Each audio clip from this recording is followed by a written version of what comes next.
Are teams doing more than they did in the regular season during the tournament in terms of doubling and stuff? Not necessarily. The way to beat Iowa isn't to double Caitlin Clark. Like, you can double Caitlin Clark and she's going to score. The way to beat Iowa is force Caitlin Clark to score all the points.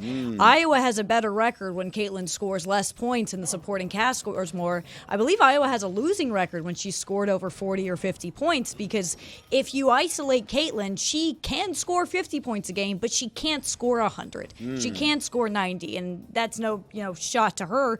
And so you really saw West Virginia come out, and Iowa struggles with the press, and West Virginia was pressing the entire game. Press Virginia, exactly. And so it was wild to see such a low-scoring game for Iowa, I think it was like around 60 points.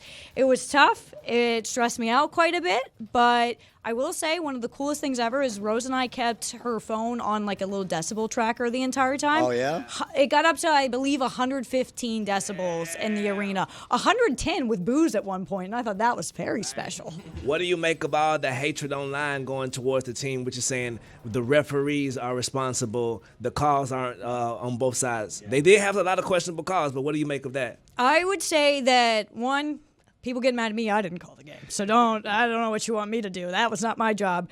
I would say that the refs definitely were in Iowa's favor. I'm not saying they were cheating or anything, but Iowa shot 30 free throws. West Virginia shot 5. I will also say West Virginia plays a style of defense that is more aggressive. You are going to get more calls against you. Like, that's just how that works. Yeah. And if you saw the first half, West Virginia, they were kind of getting away with it. That's just not always going to last. And so there was a crazy free throw discrepancy, and Iowa did get, I think, a little assistance for the refs, but for the most part, I feel like the calls were decently fair because West Virginia plays very aggressive, and that is how they held Iowa to scoring so few points. Like, it's tough, but like the thing that made me mad, nobody was talking about Middle Tennessee State LSU, which had the exact same issue. Right.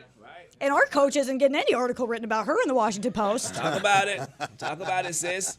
Look. I got a question. How do you guys feel about, in the women's tournament, the first 2 rounds are home court advantage? I love it. I love it so much. And I saw people getting mad because they're like, it's such an advantage for Iowa, which, like, that's kind of the point. Iowa had an amazing regular season. You should be rewarded for having a good season. Yeah. And so, like, with the men's side, I know they're not at home court, but you see that they try to put teams, like UNC played in Charlotte. Like, they're doing that on purpose. Yeah. You earn that advantage. Iowa earned that advantage. South Carolina earned that advantage. And you're going to see it in the college football playoff, where the first round's going to be held at the higher seed. Like, but we want upsets. You earn it. But we want that's the reason, I think. But we got upsets. Duke beat Ohio State. Colorado beat Kansas State. Like, you'd see less upsets in the women's game in general, but you're still getting those upsets and you're getting those atmospheres. Like, the alternative is, okay, you have Iowa and West Virginia go play in Des Moines.